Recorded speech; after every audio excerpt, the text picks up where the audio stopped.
What I want to do in this first session is to prepare a frame of reference within which the whole rest of the day's activities can be fitted and better understood. One of the complications in education today is its extreme fragmentation. People do not have a sense of how everything they do, ranging from administrative activities to faculty meetings to parent involvement to what ought to be involved in the curriculum. Nobody sees how all of that ought to fit together or could fit together. And the reason they don't is because nobody has done enough serious work to articulate a philosophical frame of reference. Alfred North Whitehead, whose own life was devoted first to mathematics and logic, he must have been the towering mathematical genius, along with his pupil Bertrand Russell, of the 20th century. And in terms of logic, nobody could beat him. Near the end of his life, he turned his attention to broader issues and concerns, namely understanding the nature of the universe and how human beings fit into it, or how anything fits into it. His very crisp summary of the purpose of speculative philosophy is to develop a scheme of thought that is logical, adequate, and necessary, within which every item of experience could be interpreted. About 20 years ago, after finishing this interdisciplinary study in the nature of human beings and how they grow and develop, starting from before conception, going all the way through to death, and having had the background in both music and the visual arts, and then to some extent dance, it seemed like it was time to create just such a philosophical frame of thought for education, within which every item of educational experience could have an interpretation. The reason interpretation is so important is that it is necessary before there is confident action. If you can't interpret what you're about, you're very hesitant to proceed. And if you're forced to proceed before you've made an adequate interpretation, then it's a kind of a trial and error operation. And the way we console ourselves in public schools is that even though we can't interpret anything, we know we have to follow the regulations. And so we just proceed following the regulations, even though they don't necessarily make any sense to us. And that often becomes the basic interpretive frame of reference, namely following the regulations, or doing what somebody else says we ought to do. Whether it's really doing anything or not on behalf of the children might be another issue altogether. So for 20 years, I and my colleagues have been involved in developing, first of all, a philosophical basis from which we could logically and deductively derive a coherent body of theory within which all items of educational experience could be interpreted, and by which we would have some means of having a guide to practice in which we could have some confidence. I want to flash on the screen here for just a half second what that 20 years of work looks like, and obviously it's going to be very difficult to give you the whole 20 years in 60 minutes or so. But I'm going to give you some fundamental principles to which we will always be returning, and to which, if you perpetually return as you teach, will help you generate new options of ways of doing things that may be more productive than the ways you're doing now. The word Anisa comes from an ancient root word that means tree of life. We chose that root word because we wanted a symbol that would represent or characterize the essential flavor of the philosophy, which is organismic in nature as opposed to mechanistic. There are a number of fundamental distinctions between the two that have extraordinary implications for education. Our Western tradition in both science and in social studies, generally our view of the way things are, is heavily oriented in mechanistic directions. Our presumption is that everything is a thing, and that what happens to that thing happens because of some external force impinging upon it, and not because of some internal sense of purpose, obligation, desire, aim, or interest. And it is for that reason that we believe that children, when they reach a certain age, are ready all for the same thing, and that you ought to be able to make them do what you want them to do for as long as you want them to do it in the way you would like them to do it, without any flag. Well, that presumes that they're very passive objects. In fact, we are very dynamic subjects, and we have our own interests and our own presumptions and our own pursuits. And there is something that alienates human beings when they are stuck in a system that fundamentally treats them like objects. So this philosophy is organismic in nature.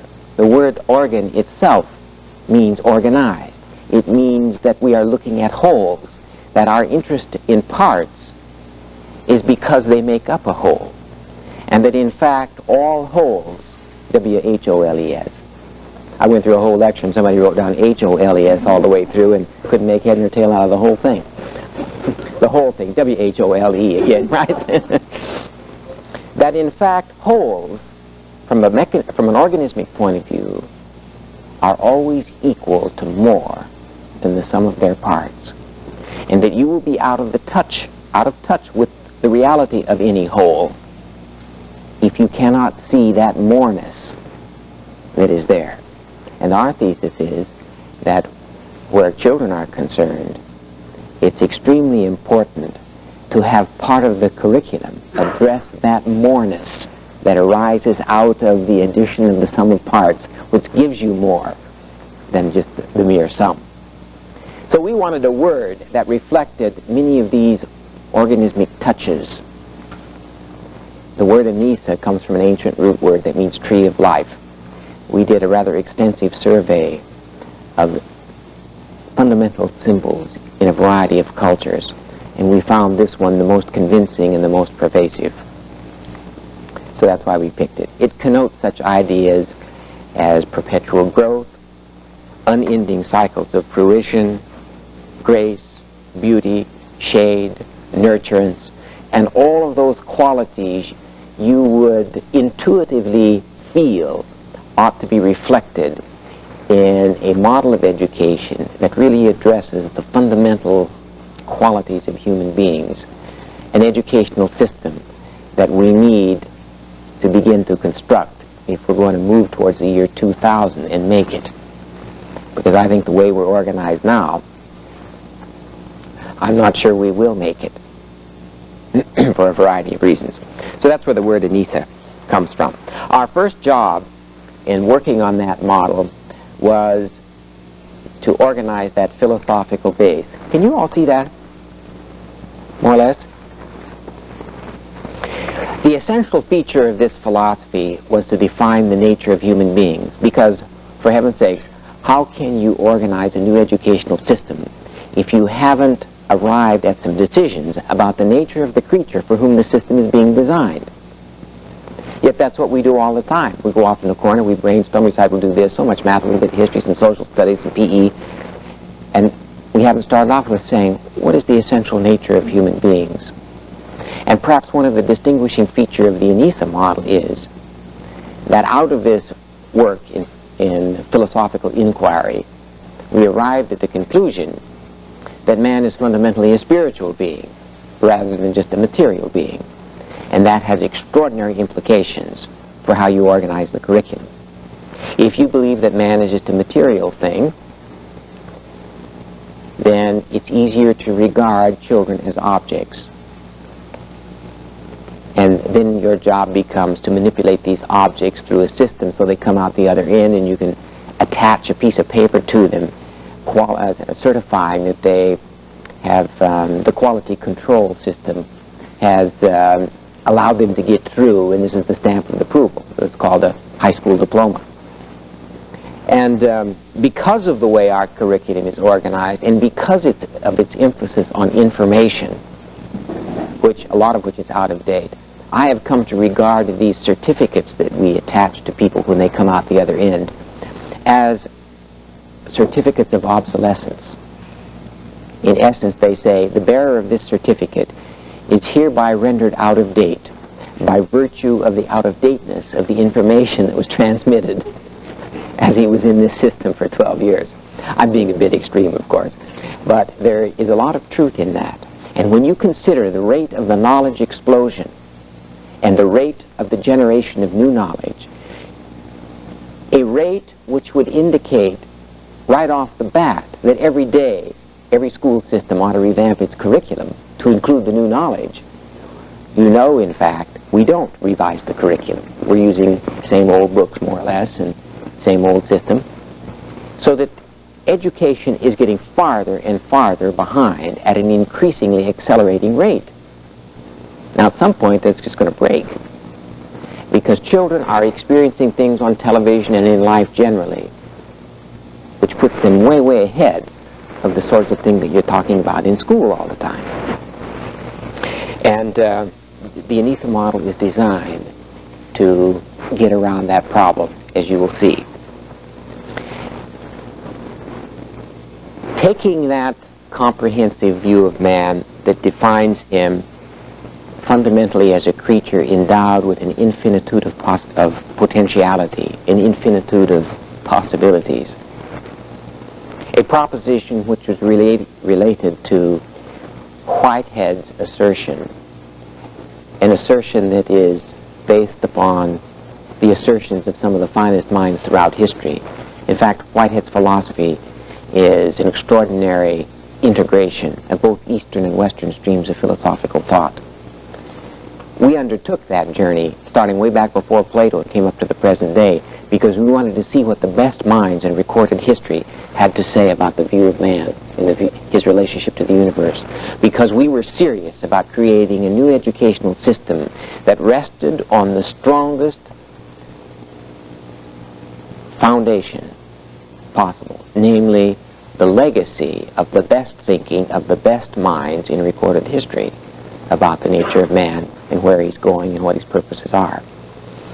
And Whitehead observed, along with all of his predecessors, many of them, that the fundamental characteristic of the universe is change. When you think of change, you are considering process.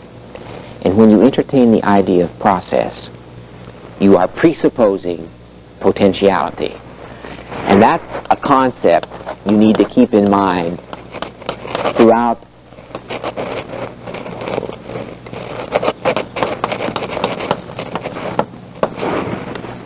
the day, because it is the actualization of potentiality that educational systems ought to be committed to.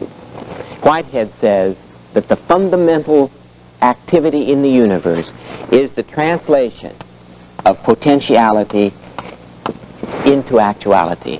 And he said that fundamentally is what is meant by creativity, the universal of universals. So the first principle, the principle on which the organization of this philosophy and the science of education on which it is based, and the model which is a reflection of that science is based, is this fundamental principle, the translation of potentiality into actuality. It is the first principle underlying the organization of thought on which the model is based. Whitehead made the assertion that if you want action to be organized, the thought on which it is based must be organized. And if you want your thoughts to be organized, they have to have an organizing principle, a first principle.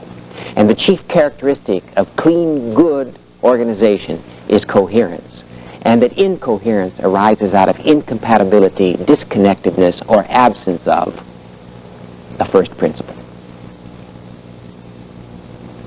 I was telling the group last night that I went around asking over the last 10 years at least 1,000 teachers what they consider to be the first principle that organizes the knowledge on which their profession as teachers is based. I never ever found a single teacher who could say,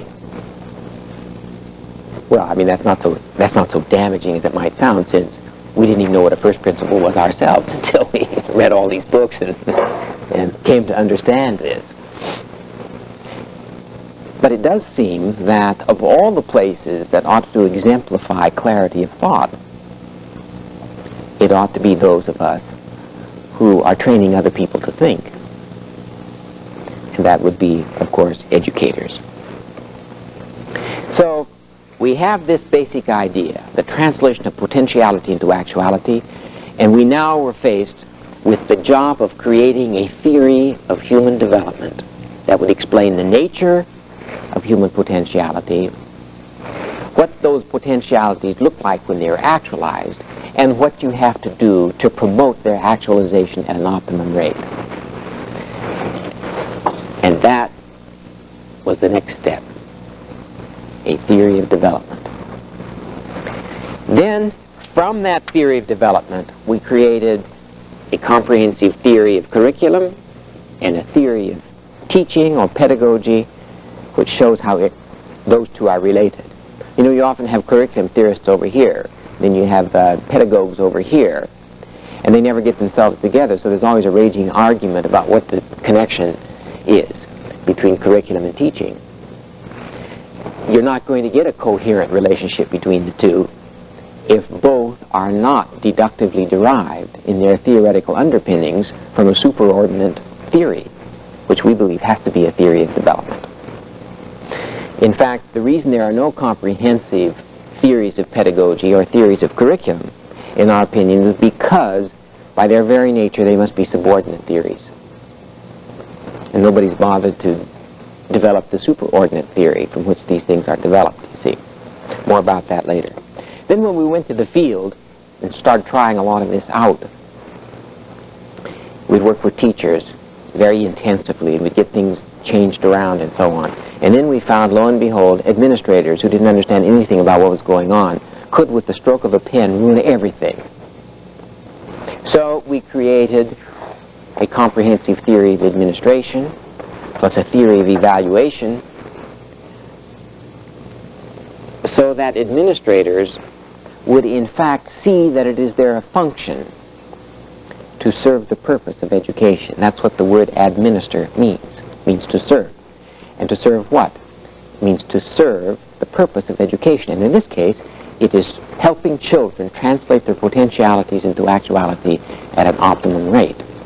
And that would mean then such an administrator in an Anisa system, before he signed anything, would say, is what I am about to do going to safeguard resources, both material and time and human and so on, such that the main purpose of the system, namely the actualization of the potentialities of children, is being supported as fully as possible. Most administrators come to make decisions to reduce administrative headaches. Our thesis is that it is the job of administrators to take on the headaches and free up teachers to do this job, and to make sure they have everything they need to do that job. Well, it requires the developing of a new breed of administrators. As you can see, we haven't found too many people enrolling in the program because nobody can see his career organized around the notion of taking on headaches. Actually, there's something very thrilling and challenging once you get the right orientation and you get a sense of thrill and commitment, because when an administrator actually sees that there is a connection between what he is doing and the development of children, then that is so reinforcing that it becomes very thrilling for administrators. And in several sites, we managed to get that done. In the little school in Maine, to give you an example, a principal named Willard Hilliard got so enthused about all of this that he turned the basic routine operations of his office over to his secretary and said, why do I have to sign all these papers? So he signed a slip of paper that said she could sign all those papers. And then he moved out of that office and worked on the average of 6 hours a day with teachers and consulted with them, assumed the leadership of helping them get themselves organized and have the resources to do this job. And he found his job turned into a thrilling job.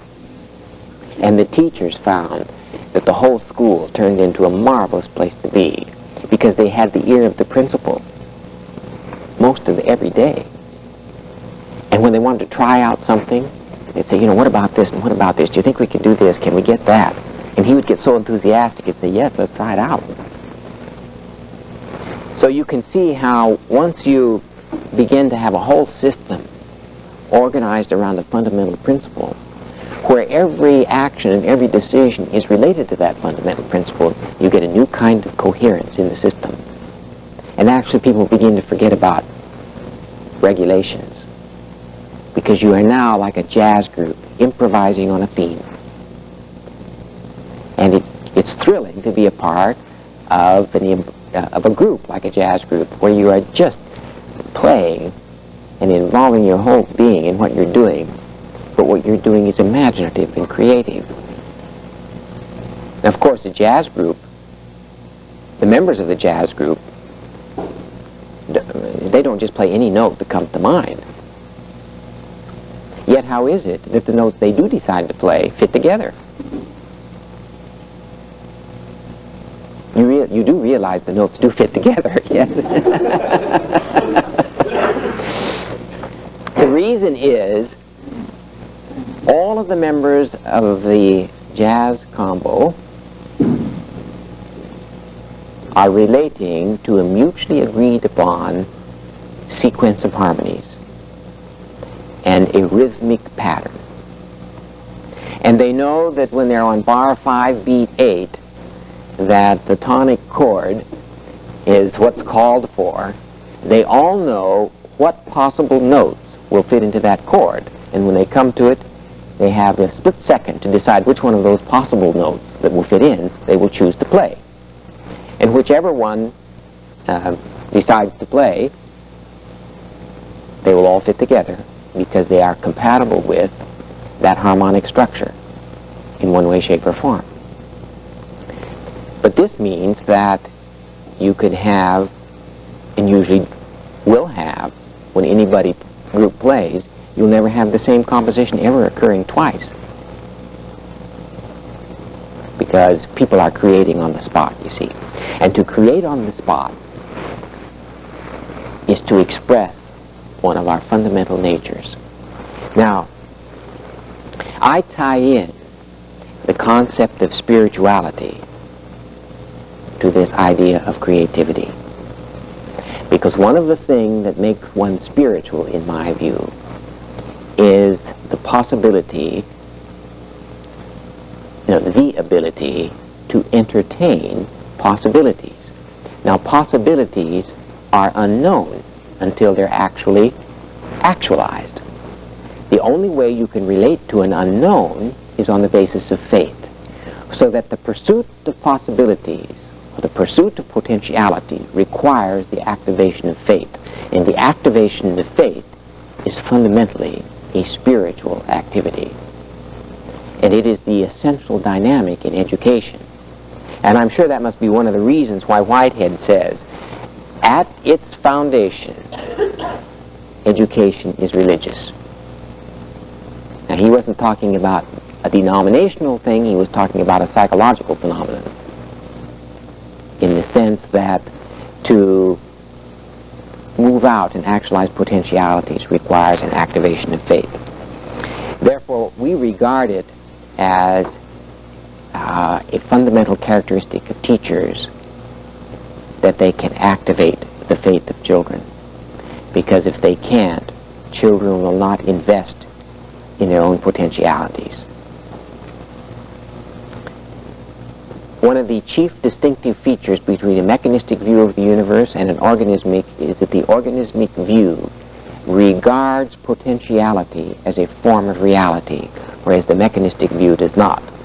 Last night I was explaining to the students using an analogy of the acorn. If you hold an acorn in your hand and you do not know or believe that the oak tree is potentially within the acorn, do you think you will be in touch with the reality of the acorn? And the answer is no. Otherwise, you might put this acorn under a light bulb and hope to hatch a magpie out of it, right? The possibility of the oak tree in the acorn is an essential feature of its reality, but it is not actual, because that oak tree does not exist. Therefore, you can't burn it, you can't weigh it, you can't chop it up. It is not subject to the laws of gravitation or radiation. It has no actuality. But from the organismic point of view, it has reality. And Whitehead said, if you deny that the possibility of the oak tree is an essential feature of reality, then because knowing the potentiality of the acorn determines what you will do with it, namely plant it, you would be put into the impossible position of behaving towards the acorn on the basis of something that was not real, if you did not accept the idea that its potentiality is a part of its reality. Now, teachers have to bear the same relationship to their children as, say, a forester would to the acorn, because the huge chunk of the reality of a child is what he is yet to become. And that's what teachers have to relate to. We found that teachers who could not relate to children on the basis of their potentiality didn't have a very good relationship to children. Because, after all, if our potentialities are an integral part of our realities, then if we want to be fully accepted, people have to accept us for what we are, what we've been, and what we might become.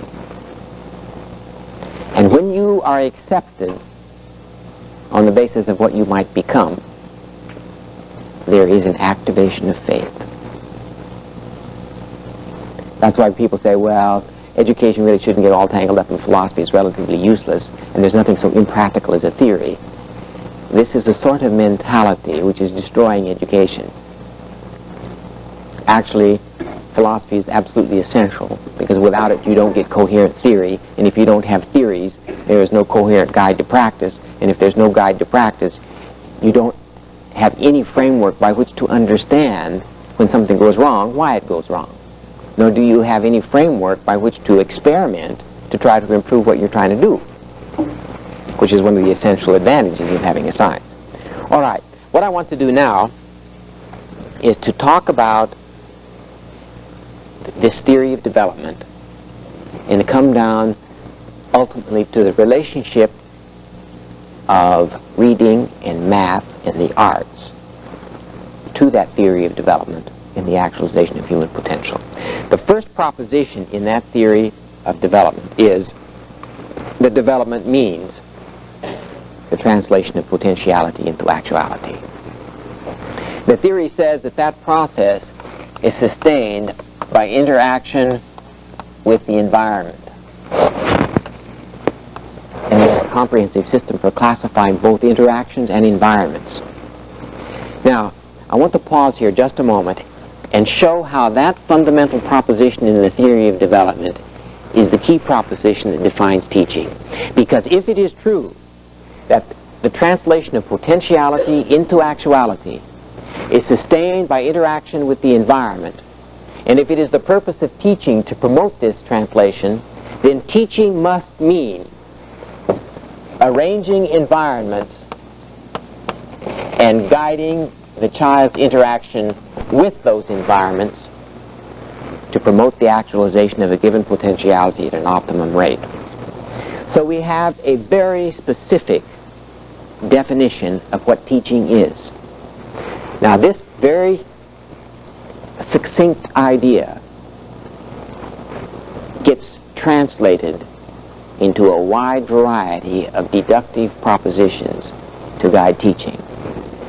But that gives it to you essentially. There's hundreds of ways of arranging environments. There are thousands of ways of guiding interaction. And to be able to generate the right ones at the right time for the particular child is what makes an excellent teacher. Obviously, all interactions and all environments are not equally powerful to translate a given potentiality into actuality. Knowing which is what distinguishes a good teacher from a bad teacher. Now, once a teacher internalizes the comprehensive theory of the model and begins teaching, they are liberated in a most extraordinary way. And once a teacher's been trained in this way, they never would consider going back to the old system, which is to write lesson plans and to do things that are written down there that may or may not have anything to do with where the children are, which means it's relatively useless in many cases and downright harmful in others. I'll show you why momentarily. So, one of the first burdens of our theory of development was to relate this general proposition about the nature of universe to man, and to say that we find no theoretical, philosophical, or scientific justification for making assumption about the nature of man other than the infinitude of his potentiality. In other words, when you relate to another child and you make the assumption that there's an infinite number of possibilities in this youngster, and you truly have that in you, those children want to be around you. Now, if on the other hand you say, well, this child looks pretty limited, I think I'll put him in the slow class, or whatever, or I've got his number, then you are destroying the bond of teachability by that attitude. In the philosophy, we spell out, because of the organismic nature of this conception of the universe, we have a very unusual idea of time as well as reality. And you see, when you start having a new view of time on the one hand and a new view of reality on the other, you've got quite a different system. And we developed this notion of the past of the child, which we call immanence. That's a theological word, actually, referring to indwellingness. And we say the indwellingness of the past, the chief vehicle of which is memory. Then, as the child projects himself into the possibilities for the future, he is exercising another feature, which is perhaps more where the spiritual part is, which is transcendence.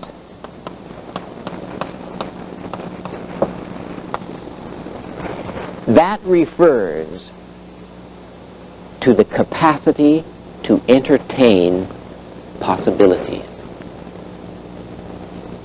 Whitehead says that is what is meant by the creative advance into novelty. And that's where the excitement in existence is. Because when you are on top of translating potentiality into actuality, that's when you're happiest. That's when you're the most thrilled. When we opened up our first demonstration in Anisa School at the University of Massachusetts, must have been nearly 10 years ago now, and we talked to a lot of parents to bringing their kids there and so on, because we were training students and we wanted to have a first-hand taste of what it's like to really do it. Those children were so enthusiastic about it, they weren't anxious to leave when their parents came for them in the afternoon, but they also wanted to come back on Saturday and Sunday. Now, you can be pretty certain that if children are anxious to come back to a place, that they like it. And we have been pretty satisfied that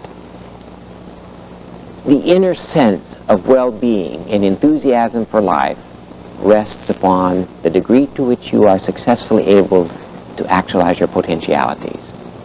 And its massive suppression of those potentialities, according to our own theory of human development, creates two basic kinds of pathology: mental illness on the one hand, and crime and delinquency on the other. And therefore, to get rid of both mental illness and crime means to isolate the suppressant of human potential. Find the block and remove it, and the pathology will disappear. We've now done about 10 years of work with delinquents and criminals, and with those who are mentally ill, with extraordinarily promising results on the basis of this theoretical background.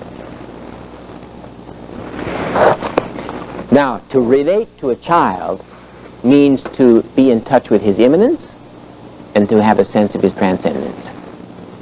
And without that, you're not going to be able to individualize instruction.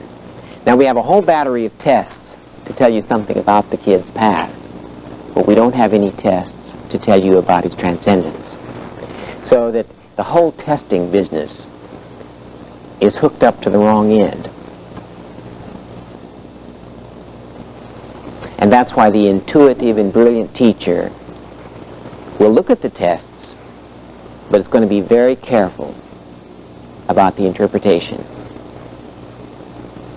One of the chief flaws in psychometric testing generally is the assumption that the qualities we are hunting for are fixed and stable. They don't like the IQ score bouncing around too much, right? They like it to stay the way it ought to be. And that means every time a student does something that's a little bit outside of the norm, on that test item, when they're constructing the test, they take that item out. So that the very items that would give you a sense of where the person's transcendence is taken out of the test. So you will never know what it is. Our experience is put all the items in, and the ones where the kid really leaps way beyond the norm, that's the one that gives you the hint of where his strong suit is and where his gifts are. And as I say, most tests have screened all that out. So I am predicting a massive revision in our view of testing on the basis of this system. I recently had a doctoral student who just did a dissertation showing what the implications of this system is for the whole of testing. You all know what ETS is? Educational Testing Service, SATs and college boards and all that. Well, they've gotten wind of this, and on March 6th, they're devoting a whole day to the implications of this for the testing thing, because when it gets going, they're going to be out of business if they insist on the old system. To be typed and pinned to a few items determined by somebody else, and having your career set because of that, is really an effrontery to human dignity, among other things. It's very lucrative as well.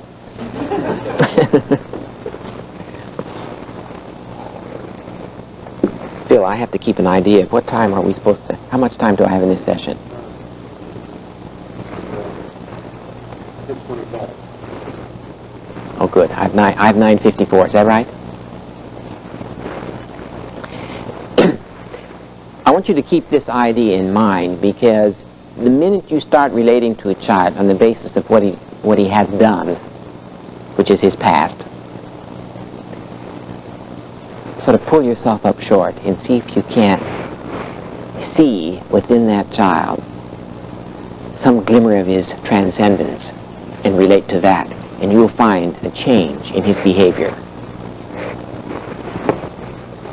You see, that's where he's interested in making his investment. And if you keep investing in his past, you know what he will do? He will try to make his future a pattern of his past. And you won't get any change in him. You will have repeated behavior, the very behavior you're unhappy with and which he is probably unhappy with.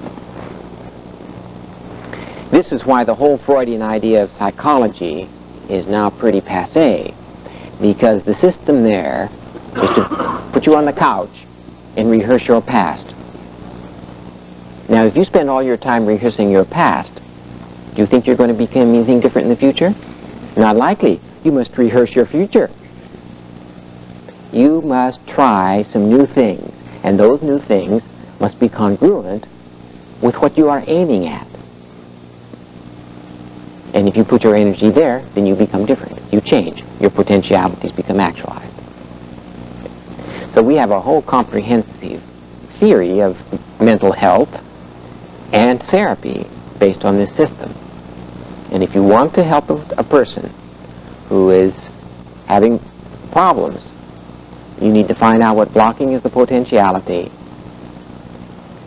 and then help clarify the subjective aim of the person, what they want to do, what they want to become, and start contemplating and rehearsing what they want to become, then they change. So these two things are very important ideas.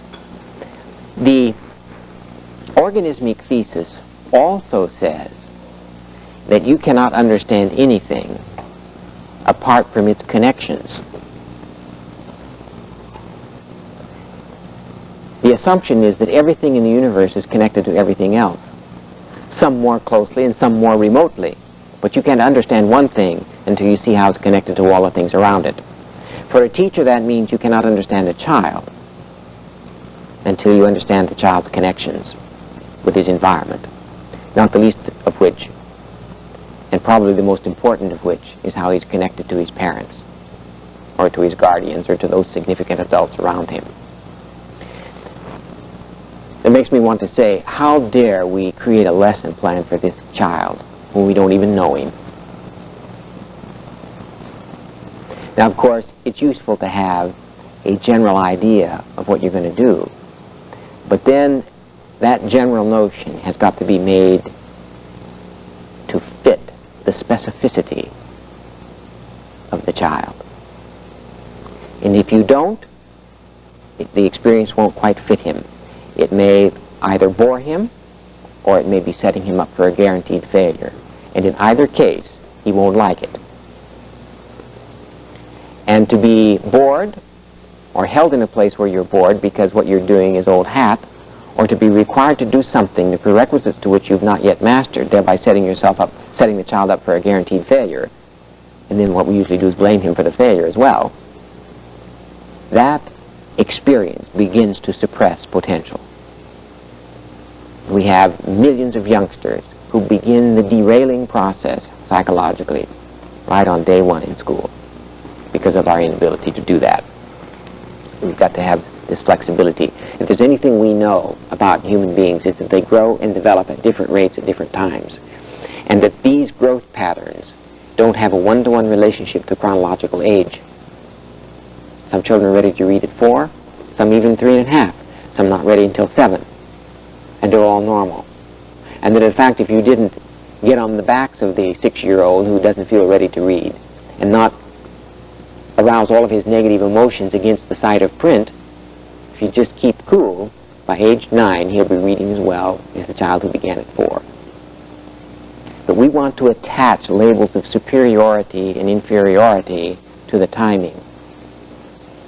And when we do that, of course, we would be really denying such accomplishments of people like Tchaikovsky or Rameau or Einstein or whoever, people who often did not find themselves and make their brilliant contribution until much later. It's very interesting to me. Do you all remember or have heard of the Whiz Kid shows in the early 50s? These were brilliant, genius-type youngsters who seemed to have encyclopedic knowledge about this, that, and everything else. And they sort of skimmed the cream of the crop of these types of youngsters throughout the United States, and they put them on this big show, the Whiz Kids, and so on.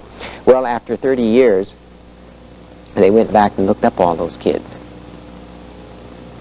And they were, by and large, completely unimpressive. in what they accomplished in life. There's no Nobel Prize winners, no Pulitzer Prize winners. And what happens is that a facile memory to grasp a few facts, to dart over the surface of things, tends to be too highly prized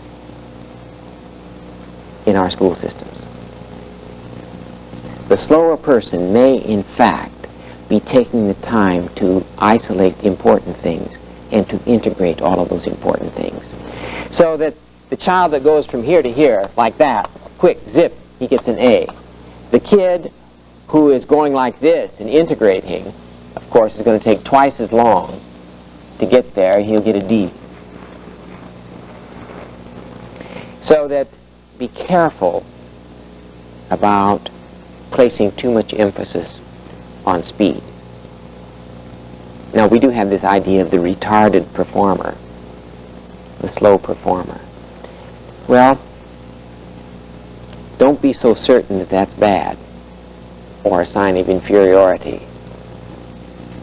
I don't know how many geniuses we've squelched, really, by making this assumption that speed means intelligence.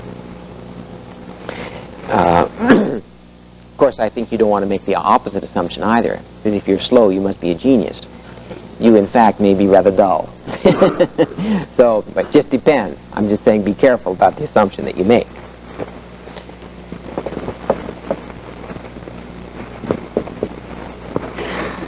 Now I want to get to the classification of these potentialities that are going to be actualized, because one chunk of the Anisa curriculum is designed to promote the actualization of these potentialities. And that is quite different from memorizing information about bits and pieces of the world in which we live, which is what the traditional curriculum is largely based on.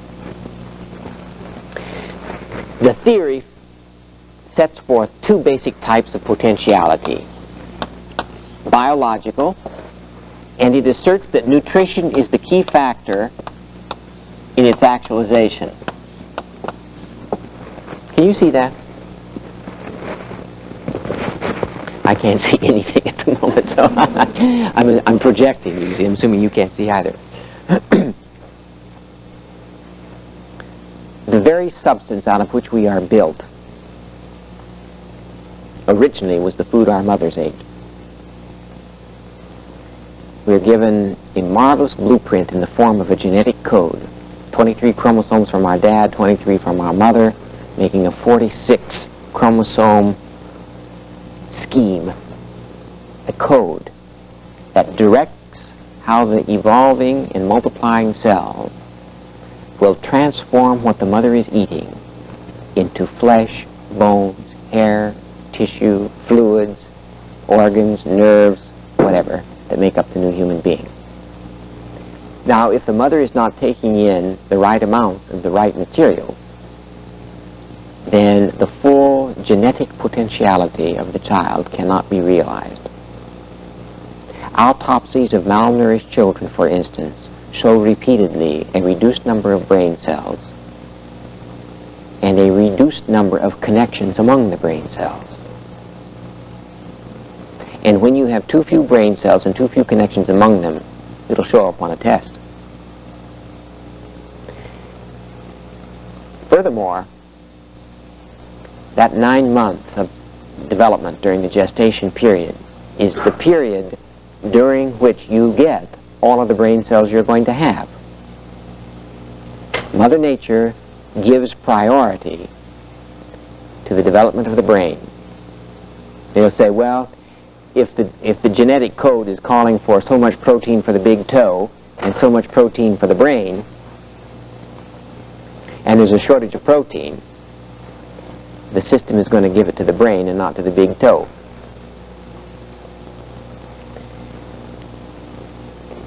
Mother Nature felt that there is greater survival in paying attention to the brain and making sure it gets fully developed in terms of the number of cells before birth. Whereas, of course, you get a lot more cells in your big toe after birth. That's why the size of the baby's head proportionally is so enormous I know it doesn't look out of proportion to us because we're used to seeing babies that way. But if you take a newborn baby and put your hand on it, put your finger there for him to hold to and pull him up, his little hands only come to the top of his head. Now, if after you were born his head kept growing at the same rate the rest of his body, his head would be like this. It'd be a giant 850-pound pumpkin. So you're born with your 12.5 billion cerebral neurons, and you don't get any more. Now, of course, those neurons each get bigger, and that's why the head does increase slightly in size. And also there are a number of other cells that develop, and also these cells are insulated. There's a little fatty sheath called the myelin sheath that coats all of the cells so that you don't short out, so you can keep your thoughts straight. And that increases the size and weight of the brain.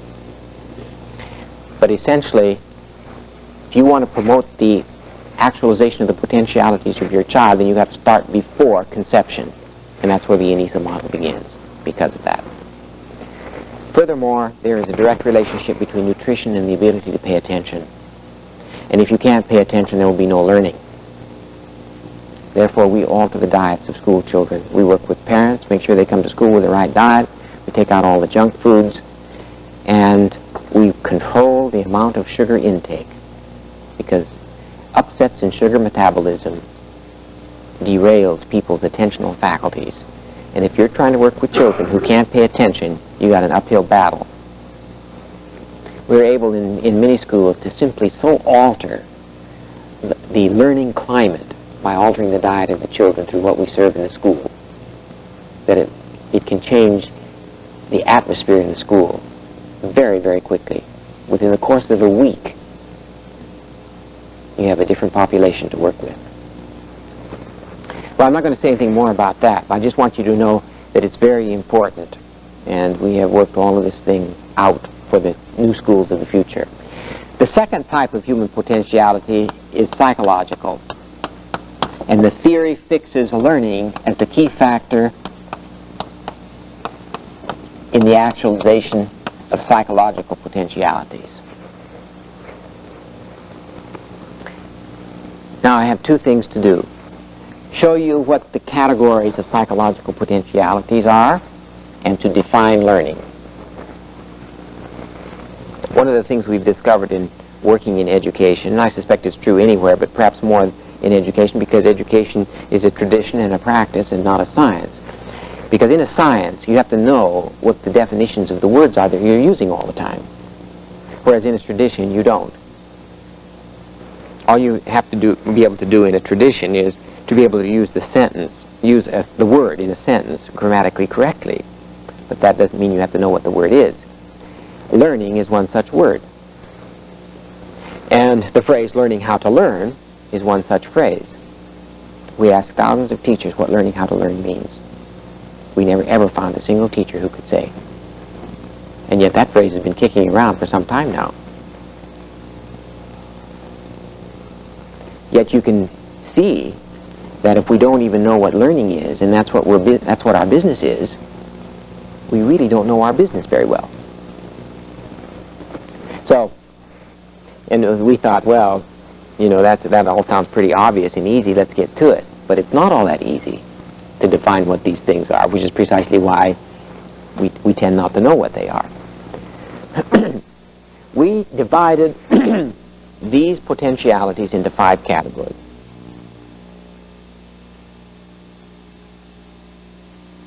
Let me just say a quick word about each one of these. But before I do, let me define learning. We arrived at our definition of learning by examining some 40 learning theories, trying to squeeze out of them all some common denominator that would give us a good handle on what learning is. This statement I'm going to give you is therefore very abstract and general, but I'm going to pull it down to its applications, and we'll be spending the whole rest of our workshop doing that. So it's important that you get this definition. To learn means to differentiate experience. by breaking it down into contrastable elements. Let me just say it to you quickly and you listen, and then I'm going to put it on the screen, and if you want to write it down, you can. To differentiate means to break experience up into contrastable elements, and then to integrate those elements in novel ways. That gives you something new, and that new is an actualized potentiality. And then to generalize that new thing to other situations. So differentiation, integration, and generalization are the key ideas describing the phenomenon of learning. Now, we said to ourselves, if it is true that learning is the key factor in the actualization of psychological potentialities, supposing a child could learn how to learn, they would then be in charge of actualizing their own potentialities. And to be in charge of actualizing your own potentialities is to be in charge of your own destiny. And to be in charge of your own destiny is to be sitting in the best possible spot for you. That's when life really feels at its best and is at its best. So we realized that dogs can differentiate, integrate, and generalize. But human beings can do something else. They can consciously do it. Therefore, we define learning competence, or learning how to learn, as the conscious ability to differentiate, integrate, and generalize along these 5 dimensions.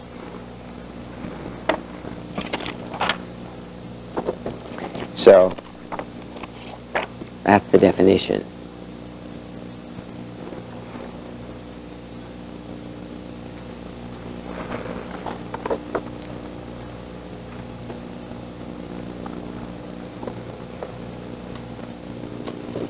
And there it breaks it down just a little bit more.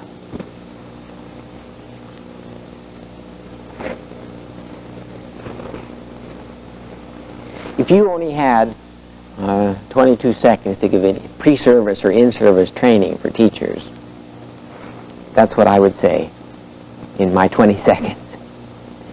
Whenever you help a child differentiate, whenever you help him integrate, whenever you help him generalize on any of these dimensions, you are strengthening his competence as a learner and promoting the actualization of his potentialities.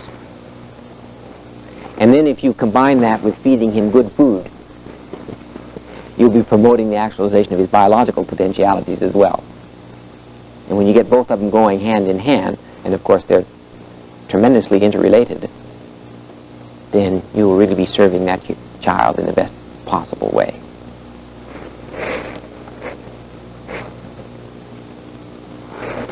Now, I want to provide you very quickly with a scheme that will tie the whole thing together and provide for us a sense of where math, reading, and the arts fit into the total scheme.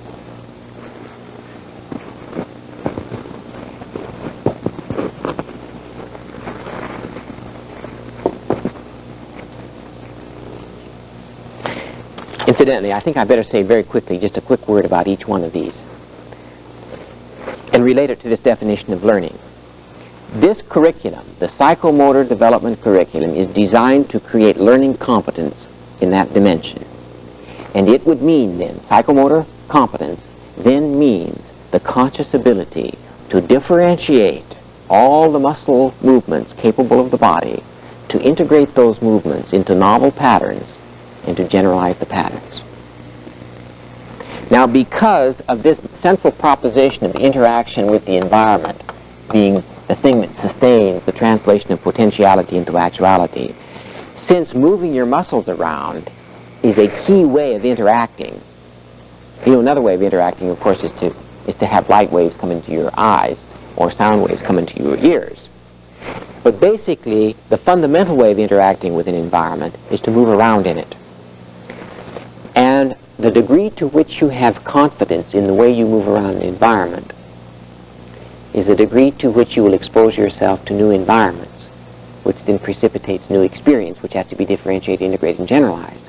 Therefore, there is a direct relationship between psychomotor competence and the rate with which the child will begin to actualize his own potentialities, because he will feel confident to move in and out of novel environments. If he is inhibited kinesthetically or from a psychomotor point of view, he won't, and he will become a suppressor of his own potential to that degree. So I can't for the life of me realize or understand why we don't have a comprehensive dance movement curriculum, starting with kindergarten, going all the way up. Now, the reason we don't, of course, is that people think it's a frill. But I can show you how that curriculum can be combined with every other element in the curriculum, particularly math, particularly reading, and particularly the arts, because after all, dance is one of the arts, and provides a foundation for actualizing all other potentialities. That's why we place art, actually, the arts, at the core of everything. And I'll elaborate on that a little bit more. And therefore, if we had to cut the budget, the arts would be the last thing to go, not the first. And of course, we just do exactly the opposite, right? Perceptual competence means the ability to break down sensory input into contrastable elements, to combine them into patterns, and to generalize the patterns. Cognitive competence means the ability to think. The curriculum here focuses on how to think rather than what to think. Most curricula focus on what to think. And that's what gets out of date so fast. See, if you knew how to think, then what you think about can change from day to day quite easily. And you can get rid of what is useless. But if your whole schooling has been memorizing what to think, and yet you leave the school not knowing how to think, then as that knowledge, that information gets stale and old and erroneous, then you get stale and old and erroneous. Affective competence means being able to differentiate emotions into contrastive types and then to integrate those types with other aspects of experience and to generalize the experience. For instance, we divide emotions into two basic types, hope-related and fear-related. The ultimate goal of affective competence is to get hope-related emotions related to those things that promote the continuing actualization of other potentialities, and to get fear-related emotions associated with those things that suppress potential. See, if you get yourself organized in that way, then you love doing what promotes your well-being, and you don't care to do what harms your well-being. In other words, you like to do what you ought to do, and you hate doing what you shouldn't do. Before we get into the overarching scheme that ties everything together, I wanted to just break down the cognitive area into what we are calling modes or patterns of thought, which taken together comprise what you would have to go through in order to become a master thinker. Now we have a curriculum document. Don't copy these down now. I don't even believe all of them anymore. This is just an example. But I want to call your attention to some of them, because I'm going to make reference to them later, because they are the cognitive processes on which understanding mathematics depends. And if these aren't in place, then you're not going to have any mathematical understanding. They are classification, seriation, conservation, and transitivity. So we have documents which break down all of these areas like that, and this becomes the learning competence curriculum on which everything else tends to be based. Now, I said that was the process curriculum. It's the hows. Now there's a part of the curriculum that deals with the whats. That's information about the world in which we live, and that's called the content curriculum. The process curriculum is organized around the categories of potentialities, those 5 categories: psychomotor, perceptual, cognitive, affective, and volitional. And I just realized I didn't I didn't define volitional. Volition has to do with the capacity to intend things, the capacity to set goals. In other words, to differentiate the possibilities, select one you're going to pursue, and to break down into a series of steps what you have to go through in order to arrive at the goal, and to persevere, to integrate those steps into a chain, and then to come out at the end with closure on what it is you're trying to accomplish. I became very interested in the volitional area because of the growing amount of information we have about the functions of the prefrontal lobes. You know, that's this part of the brain, right here. It's the part of the brain that mediates the subjective experience of intention. That's where you set your goals.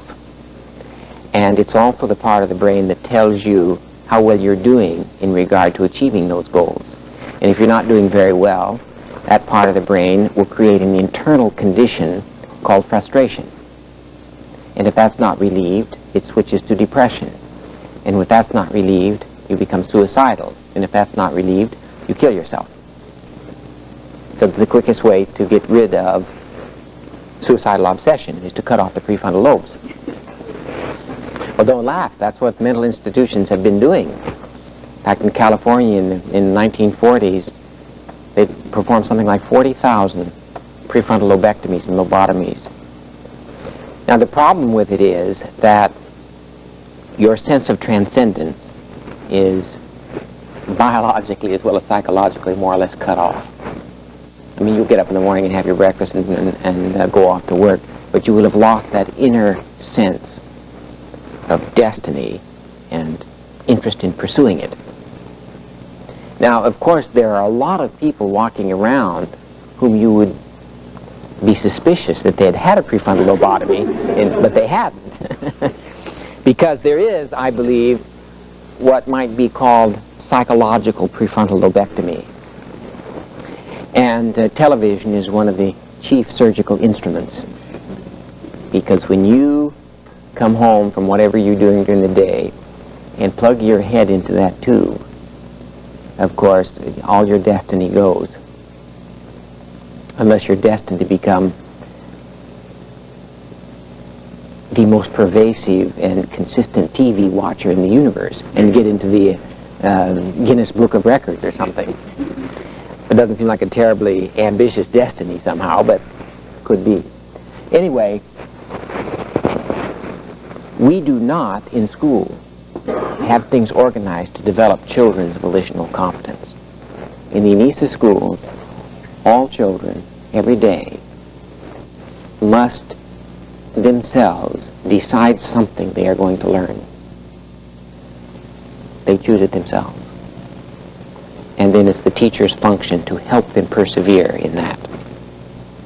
Now, just to let you in on a little bit of the psychodynamics of it, when you decide to achieve something, and you actually achieve it, the brain conveys to you, to itself, an inner sense of well-being, because that means you have control over you. If you decide to do something and then you never do it, it means you don't have control over you. And you'll be frustrated with yourself. That's a very awful thing to live with. And we all have certain frustrations with ourselves. We all intend to do things and don't do them. But some intend to do things and do them more often than other people do. And those people tend to have a sense of well-being and accomplishment and so on. There is a part of the brain, in the center of the brain, near the hippocampus, there's a certain brain structure, that is stimulated when you actually accomplish what you set out to accomplish. And when it is stimulated, you have an inner sense of well-being. In fact, it is that same part of the brain that is stimulated during orgasm. It is the pleasure center of the brain. And it was found that the collection of certain acids around that part of the brain inhibited the brain from giving a sense of well-being when anything was accomplished. That acid is called lysergic acid diethylamide, LSD. That's how it was first discovered. They took the acid from that part of the brain, and when those physicians in the Boston General Hospital then injected that same acid into themselves, we had the first trips. Then, of course, they did a chemical analysis. They found out what it was, and they can manufacture LSD directly. It causes all kinds of peculiar changes. Now, you see, one of the problems a schizophrenic has is that he gets no enjoyment out of ordinary things. If you've got a dirty kitchen, and you say, by golly, I'm going to clean up this kitchen, and you get busy and clean it up, when it's clean, you have an inner sense of well-being. Now, if you don't have an inner sense of well-being when your kitchen is cleaned up, guess what happens when you see it dirty the next time? You just leave it dirty. So, it is important that we are able to consummate our intentions. And if we're not allowed to, for whatever reason, we develop volitional incompetence. And that's what we do as teachers to children frequently. We pass out these papers to 40 kids, and we say to all 40 of them, you have 15 minutes to finish this. Now, we know that kids work at different rates at different times. There will be some who will not be allowed to finish because the bell rings. The minute that happens, those people who didn't finish do not get to have that inner sense of well-being.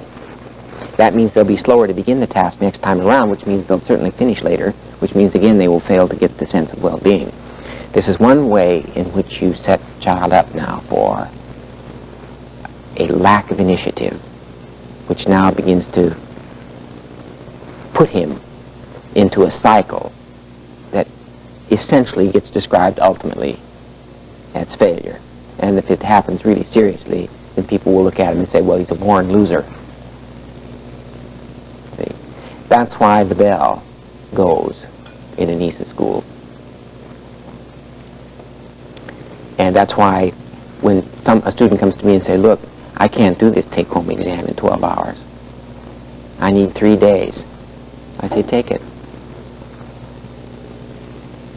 And somebody else says, well, isn't it unfair if they get 3 days and I only get 1? I say, you can have 3 days too. But do you want 3 days? He said, no, I couldn't stand 3 days. I said, well, you don't have to have 3 days then.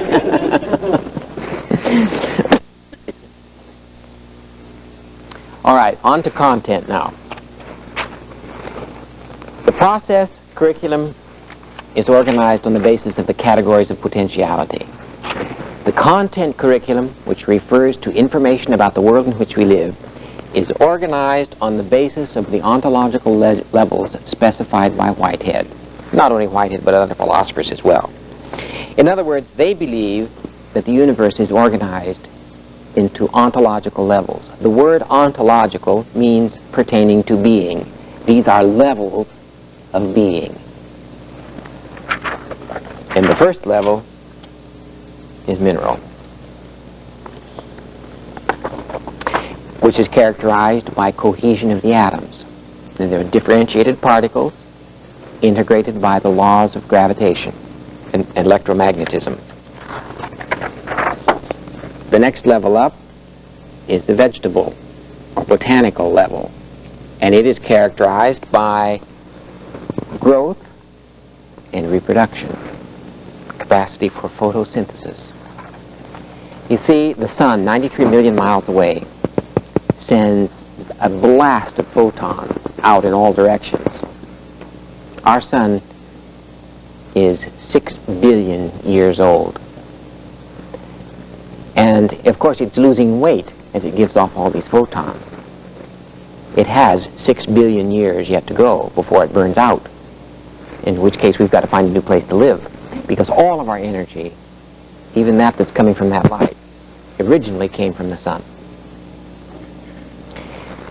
Somehow, when the beginning of life took place on the planet, its essential characteristic was to use energy from the sun. And that's what photosynthesis is. So that when a leaf grows on a plant, the leaf is produced by the energy from the sun, and the leaf, the actual atomic structure, molecular structure of the leaf, is held together by the energy that it took from the sun. Now, when you eat the leaf, your digestive system breaks that down and gets the energy out of there, so that the breakfast you eat contains energy that originally came from the sun, God knows how long ago. So, that's one of the chief characteristics of the vegetable world, vegetable level. Then when you add those characteristics to sense perception and the ability to learn and mobility, then you have the animal level. Then when you add consciousness and such things as transcendence and immanence and the ability to learn, the ability to manipulate symbols, and by consciousness, which is a terribly important characteristic of human beings, I don't mean just knowing, I mean the fact that you can know what you know. And when you know what you know, you also know when you don't know. And in fact, we're so structured that we even know when we used to know something, but we don't know it anymore. You wonder why the brain would manage to be so clever to remember what it was you used to know and to know that it's now forgotten what it used to know. You think, well, why doesn't it just bother to remember what it used to know so it now hasn't forgotten anything? Well, never mind. It gets complicated. This last level, Whitehead says, is characterized by ultimate unknowns, by unknowns and ultimate unknowables. Now you notice it's a hierarchy, so that there are unknown things in this mineral level, and to a child, almost everything is unknown. So there's a lot of information a child needs. This unknowable area, the chief, most pervasive unknowable, or unknown, is potentiality. You may intuit it, but you don't know it until it's actually actualized. And that's why Whitehead says that he sometimes calls this layer deity.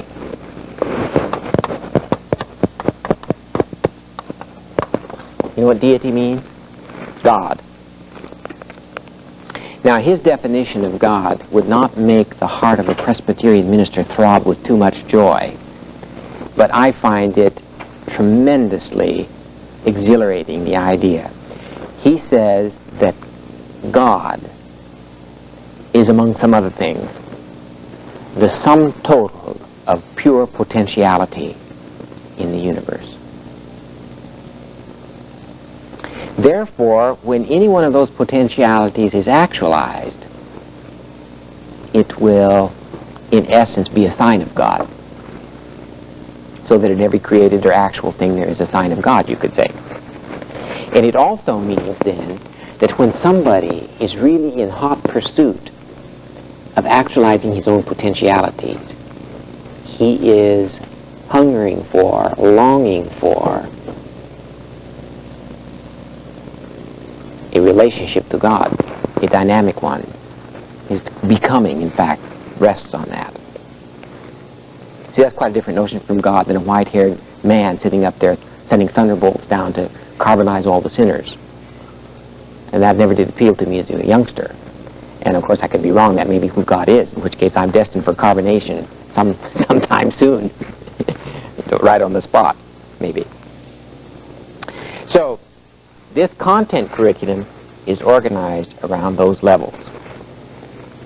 Now let me just flash that on, because the interesting thing is that that's the way most standard curricula are organized. See, these are the Whitehead ontological levels that I just showed you. And in the Anisa system, we have kind of collapsed those into these three levels just to make it easier. In other words, physical or non-human, the human, and the unknowns. Now, let me just show you how that goes down into the organization of the content curriculum. Here, for the mineral, vegetable, and animal, we have physics and chemistry, botany, zoology, and ethology, In the human environment, we have anthropology, sociology, psychology, all these sorts of things. And for the unknowns, we have philosophy, religion, and aesthetics. Now, I want to put a design on that will tie all of that together. And then we'll have another quick little break, and then we'll get into math. Here is the growing child, and he is interacting with one category of the environment called the physical environment. Don't think that means physical education now. Physical environment. Now, as that child interacts with that environment, remember, interaction with the environment is what sustains the translation of potentiality into actuality. I'm now going to define potential for you. A potentiality is an as yet unexpressed pattern use of energy. When it is actualized, it is manifested as an observable pattern use of energy. The word to be, esse, the Latin word to be, the past participle of it is potens, which is the word from which potentiality comes. So to be means to have power. To have power means to be endowed with energy. That's why the notion of energy has a kind of ultimate metaphysical character to it, and is related to the idea of a first principle. You just can't get beyond it. All right, as the child interacts with this physical environment, potentialities in these 5 areas are being actualized simultaneously. No kid is broken up like this. That's just for the sake of conceptual clarity and the organization of a curriculum. When these 5 types of potentiality are actualized, they are not actualized randomly. They are, in fact, structured as they are actualized. The patterns that emerge are called values. So, out of interaction with the physical environment emerges material values. We therefore have a comprehensive value theory in the Anisa model. Now, if you ask an ordinary person what's a value, he'll say, well, a value is something I think is worthwhile, or whatever other kind of definition. Well, it's not too far off from this, but this has conceptual and theoretical clarity that makes it very useful.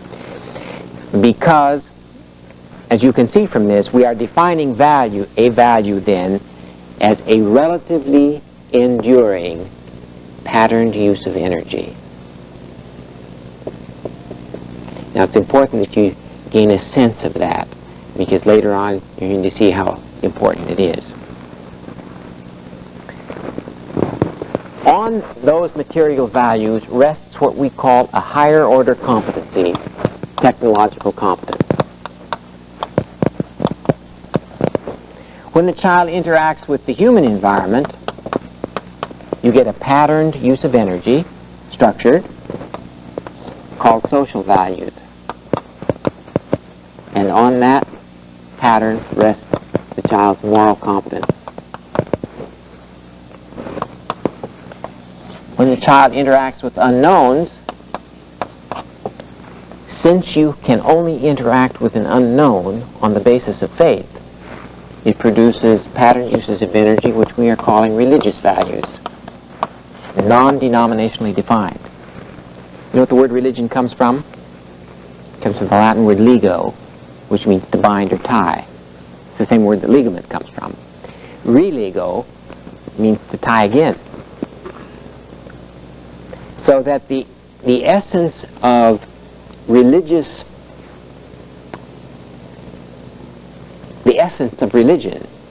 is the notion of integration or unification. And unification presupposes order. And here, it is the unification of what is known with what is unknown. It is the unification of what has been immanence with what might be transcendence. And on this rests what we are calling fiducial competence, which is the capacity to trust. See, there are so many unknowns that we face every day, including other people, and if we do not have the capacity to trust, we simply wouldn't get out of bed in the morning. Now, some people are very nervous and frightened and insecure, and they don't have much capacity to trust. And because they don't, they are frightened of interacting with new environments. And to the extent that they refuse to expose themselves to new experiences will be the extent to which they are suppressing their own potentialities. See? Now, when you integrate these three value systems, material values, social values, and religious values, you have the structural and functional reality of personal identity, the self. In other words, you are identified by your patterned uses of energy. Now, you know Socrates' statement, genoti siotan, which means know thyself. We've now figured out what that means. To know yourself means to know how you would use your energies under any circumstance. And to know somebody else means to know how they use their energies, the patterns of energy use. Now, somebody said to me, one of my students, or somebody in the lecture said to me, well, look, I tie my shoes every day, and that represents a relatively enduring pattern use of energy. Is that a value? I said, yes, it is. It's a minor one, but it's a value, and it reflects a larger value called tidiness, because people who won't tie their shoes often don't comb their hair or button their vests, and they look sloppy. And we then see from all that that they don't place much value on tidiness. See? Now, we have developed a premarital counseling system based on this idea. Because if you want to marry somebody, then you want to get to know them before you do. And to get to know them means to know the patterns of energy use. And if you know yourself, then you know your pattern uses of energy. You know your values. And if your values and the person you plan to marry are incompatible, then the marriage will not work. Now, most people are attracted to somebody else on the basis of how they look and whether or not there's sexual stimulation or whatever. And that's all well and good, but it will not provide you with a foundation for a marriage necessarily. And the history of Hollywood has demonstrated that beyond a shadow of a doubt.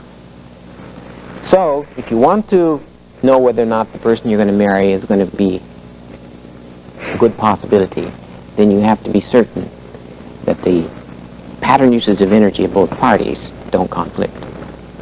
Now, this scheme points out the difference between an ideal and a value. An ideal is the organizing principle, a non-actual form of reality that helps organize the way the pattern, the way the energy is used. And for here, we cite physical causality as the ideal, because it is the ordering principle that shows how things in the physical environment are related. And if you are out of touch with physical causality, the way you interact with the environment, the pattern uses of energy, are going to reflect error, and you will be technologically incompetent. Here, the ideal is justice. It is the ordering principle that relates human beings in the best possible way. To be just, then, means to use your energy in ways that does not suppress the potentialities of anybody else. It is the ultimate social criterion for order, dynamic order. And injustice, therefore, becomes the most endemic suppressor of human potential. We have a huge volume written on the nature of justice and so on in the system.